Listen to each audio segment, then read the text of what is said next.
não mais ao seu trabalho e estudos.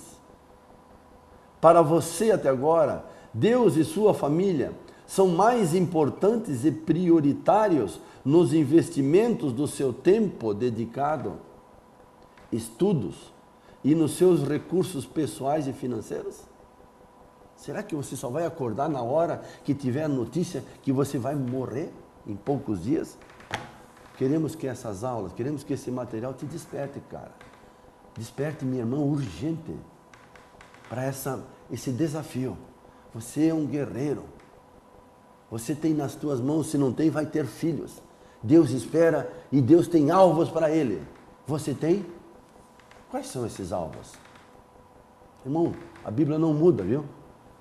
A maioria dos pais sonha, eu quero que meu filho seja um profissional em tal área, em medicina, em astronomia,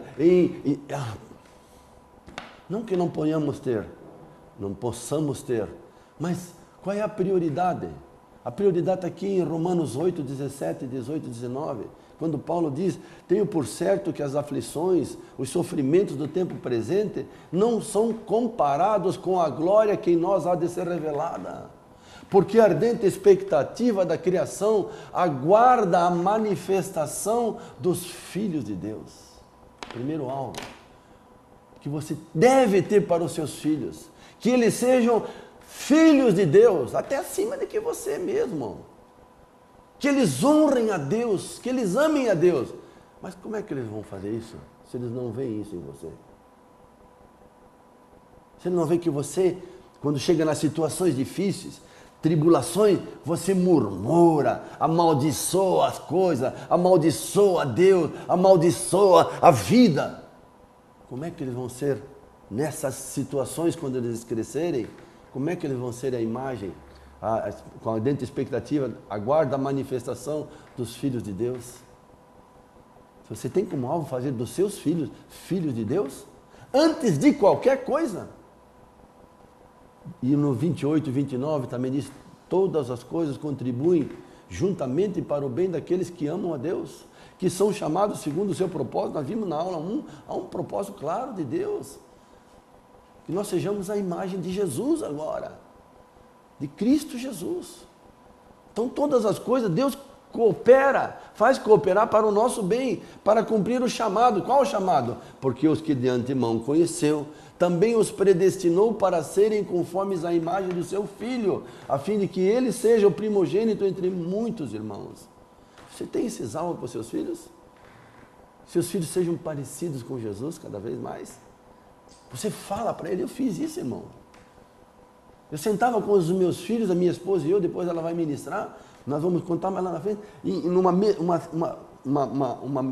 um semicírculo, e eu sentava no meio e perguntava para minha esposa e para meus filhos, o que que o papai faz que entristece vocês?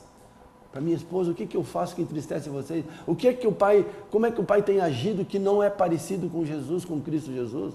E eles falavam os não poucos defeitos que eu tinha ainda de caráter. E é claro, depois a Beth sentava, depois o Gil, e aí cada um podia expor. Porque o nosso alvo como família era ser todos parecidos com Jesus. É um alvo que está na Bíblia, meu irmão. Pode ter, meus filhos, nenhum deles fez faculdade, irmão. Todos eles casaram antes de fazer faculdade, mas casaram com homens e mulheres de Deus. E já casaram no ministério e pro ministério. Agora, todos eles estão fazendo depois de casados. Hoje tem facilidade de fazer via internet e tal coisa. Irmãos, faculdade hoje detona com a maioria dos jovens.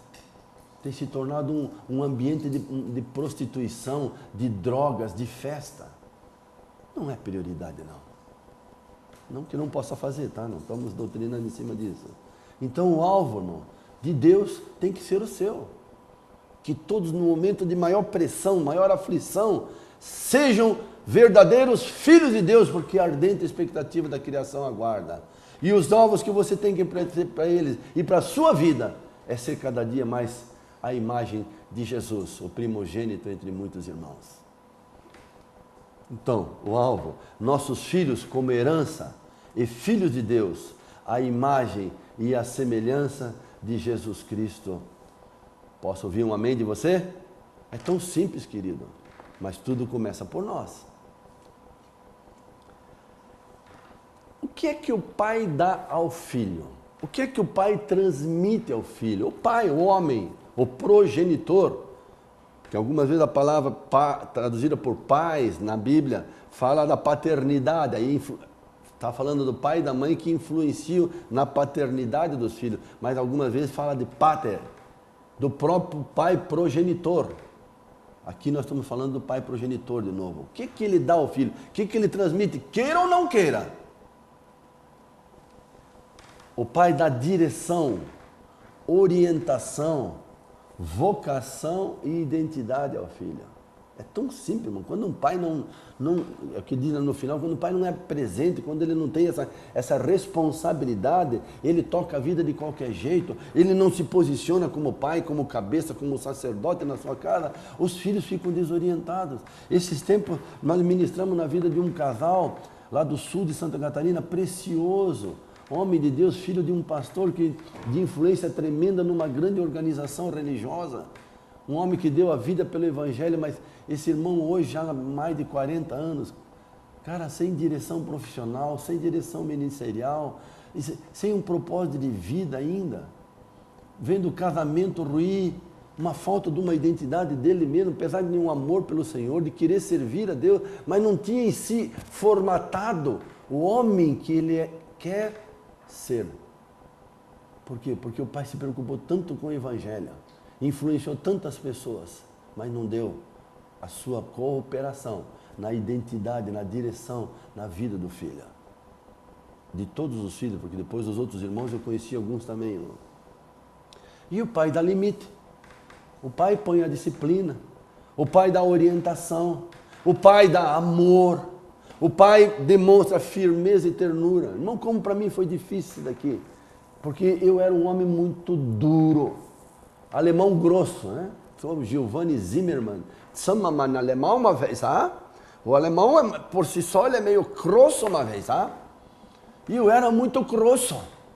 Eu não sabia dar o limite com ternura, nós vamos abordar um pouco mais na frente isso.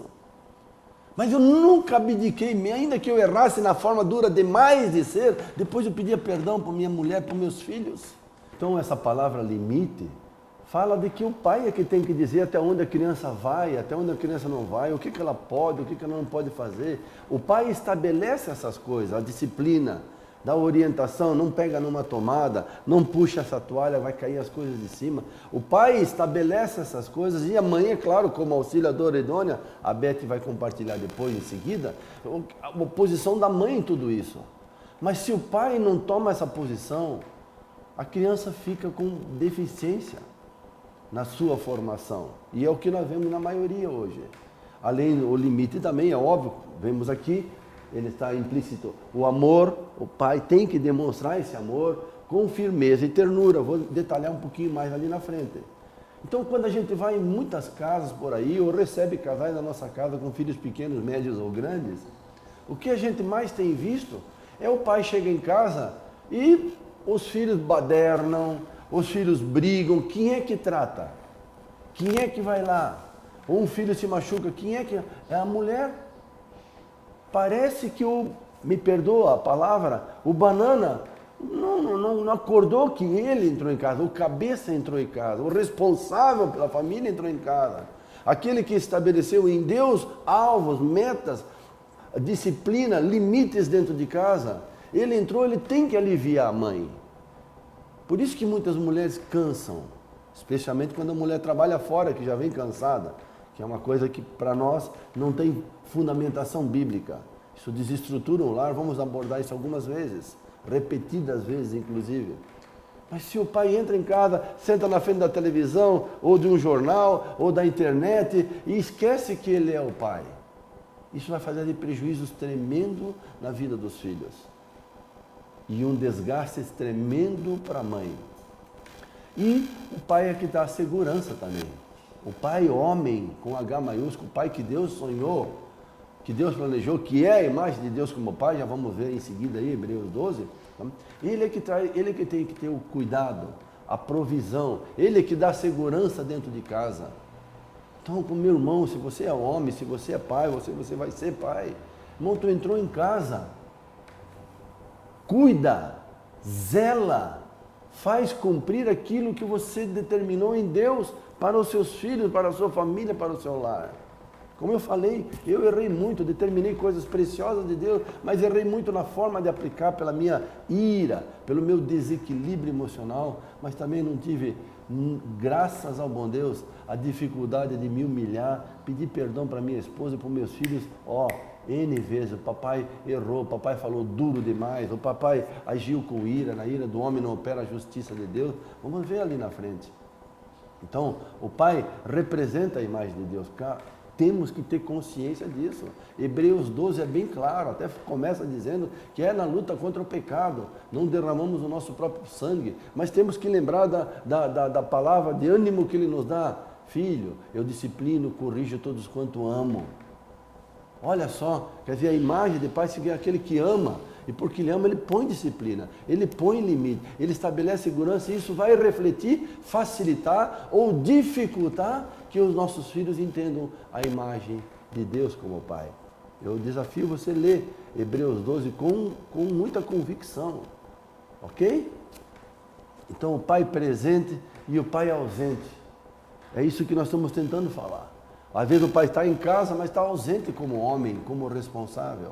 E pior ainda quando o pai é aquele que trabalha 2 turnos e não tem tempo para nada, viaja um monte, os filhos não sentem essa direção em casa, esses limites em casa, essa segurança, porque o pai está sempre fora. Ou quando está dentro, ele continua ausente. Ele não assume a sua posição.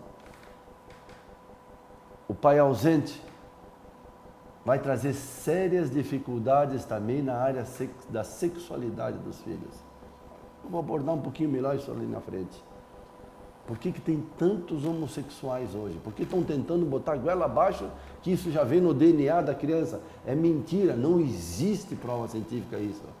A criança vai tendendo à homossexualidade pela falta do perfil do pai, pela falta da posição de um pai homem, de um pai que dá tudo isso que nós estamos falando, direção, limite, segurança para a sua casa, para a sua esposa e para os seus filhos.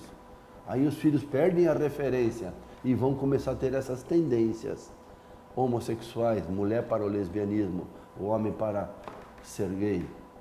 Por favor, querida, é muito sério tudo isso que estamos aprendendo. Então, nem dentro do perfil do pai, o amor é a justa medida da afeição e de limites, de firmeza e de ternura. Afeição, carinho e limite. Não, agora não, filho. O papai falou não. Firmeza e ternura. Você diz um não, mas diz com ternura. Não faz como eu fiz tantas vezes, com grosseria. Aí você anula aquilo que você está fazendo. Já vamos ver depois, em outra aula, textos muito claros sobre isso. Então, se há uma justa medida no pai, de um amor verdadeiro, expressado em afeição, com limite, em firmeza, mas também ternura, isso vai produzir segurança nos filhos e desenvolver neles desde pequeno, e cada vez mais o quê? A própria criança começa a ter disciplina. Eles se preparam para vencer seus impulsos egoístas e pecaminosos. Está muito claro isso lá em Hebreus 12, versículo 4, 5, por aí. Porque fala até da nossa própria vida. Na nossa luta contra o pecado, não derramamos o próprio sangue. E em seguida fala da paternidade de Deus, que Deus trata com o nosso pecado com a disciplina. Se os nossos filhos são disciplinados contra o pecado, contra a natureza adâmica deles, desde pequenininho, com o mesmo amor que Deus tem por nós, eles não vão ter dificuldade, ou vão ter menos dificuldade de lutar contra o pecado. Também, se houver essa justa medida de afeição e limite, de firmeza e ternura na vida do pai para com seus filhos, eles vão ter orientação. Eles conhecem e crescem em buscar a sua própria identidade em Deus, o seu futuro em Deus, como o seu próprio pai. Porque eles estão vendo Deus no pai, a imagem, de novo, Gênesis 1, a imagem de Deus no pai. Irmãos, não confundam isso com levar filho à igreja. Por favor, não confundo isso que a minha igreja tem um ministério infantil, a minha responsabilidade é levar eles para o culto. Não aterrorizem seus filhos, por favor. A igreja já vimos na família cristã 1, depois eu vou dar uma repetida nisso, já vimos na aula número 1 do módulo 2. Cara, não, irmão, não é isso. É isso que nós estamos falando aqui, é que o meu estilo de vida, a minha maneira de ser, atrai os meus filhos para Deus. Eu sou a imagem de Deus em casa como homem. Você é. Então isso vai ajudar eles a ter a sua própria orientação na sua vida cristã. Não é como nós vemos hoje, filhos chegam na adolescência, a igreja não existia em casa, os pais só levavam os filhos na igreja, mas não eram igreja. O pai não era líder, não era sacerdote, a mãe às vezes liderava em casa, os filhos vão para o mundo. E outra coisa, quando existe no pai a justa medida entre afeição e limite. O pai é carinhoso, mas também diz não. O pai diz não, mas diz com firmeza, mas também diz com ternura. Isso produz nos filhos segurança moral. Eles buscam a sua própria identidade e santidade cristã. Não uma vida de aparência religiosa. De novo, voltamos. Aquilo que nós somos, multiplicamos. Princípio de Gênesis. Deus os abençoou, disse, homem e mulher, macho e fêmea, sejam férteis e multipliquem-se. Aquilo que você vai multiplicar. Se você é um hipócrita, um fariseu, se você leva os filhos na igreja e sai da igreja falando mal dos pastores, dos irmãos, da pregação, não queira que os teus filhos sejam diferentes. Agora, se você é um homem de caráter, um homem que tem convicção em Deus, que busca Deus, um adorador, seus filhos vão seguir o seu exemplo. Ok? Aleluia. Então, o equilíbrio entre amor e disciplina é fundamental entender, irmão, que amor, nós vamos ver também esses versículos, amor na Bíblia está vinculado à vara, à correção, a castigo. Não é isso que pintam por aí, o pai que ama, o filho faz o que quer. Não, não. Então, esse justo equilíbrio entre amor e disciplina, na dose certa, cura. Cura o que? A natureza adâmica que está nas crianças. Elas nasceram com isso, nós vamos ver a indisciplina, a estultícia, a maldade está no coração da criança, veio desde Adão. Mas quando nós, como pai, exercemos amor e disciplina, na medida certa, cura, mas na dose errada pode matar, como qualquer remédio. Quantas pessoas tomam remédio em doses grandes para quê? Para morrer. Assim um pai, uma mãe,